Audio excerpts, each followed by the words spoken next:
super quickly, we were not the first company in digital payments. In fact, a decade of digital payment attempts have just been capped off with a very spectacular flame out by a company called DigiCash. And literally a couple of nights before I met Peter, I went to the shutdown party of DigiCash, which was on Stanford grounds. And it was a bankruptcy, and it was a CEO brought in to dispense with the employees and dispose of the intellectual property. It was really bad news. So there was quite a number, and the whole concept of digital cash has been around for about 25 years.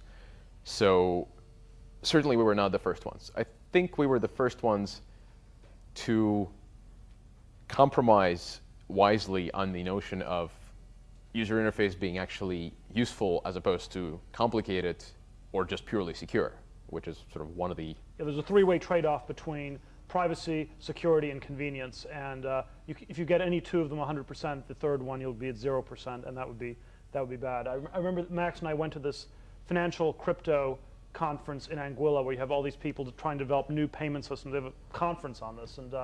And in February of 2000, we went there, and we decided, all these people have been working on this for 10, 15 years, and we announced, we have figured out the formula for how to do payments online and how to actually create a new digital currency. And it is hard to understate the degree of anger and resentment that the people felt. Yes, so there were people presenting theoretical papers at this point on why it could never be done, and they had proof this could never be done because the smartest people in the world have been trying this for 10 years, and so on. Yes, so this was February '99.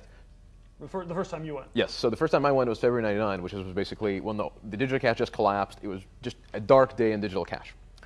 So when Peter and I went there, I made a promise in February '99 that I will come back and I'm going to do something very obnoxious if PayPal is successful, because I wanted to make a point that we've figured it out, because people were really not very friendly on the whole digital cash side of things at all. So I actually gave a talk at Financial Crypto 2000, and I think Peter wasn't in the audience because he slept through, but I forgave him later on. The talk was titled "No One Needs Anonymous Digital Cash." And the whole point of the talk was really, look, there's this trade-off, there's privacy, security, and convenience. And if you get the security perfectly and privacy perfectly, convenience is going to go to hell. And you just have to deal with that and compromise. The talk was fairly academic, and I was really trying to make a point, and they sort of involved a lot of math.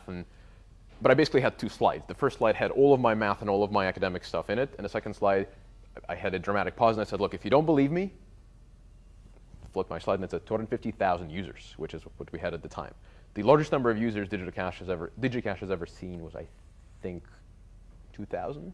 So it was a very quiet moment in the audience, and then people started to boo me off stage because they were not willing to believe that the whole thing worked out. And I was going to go next year and to show them that we had about 7.5 million users by then, but the point was... It might have been dangerous for your health. It might have been because they'd probably throw things at me.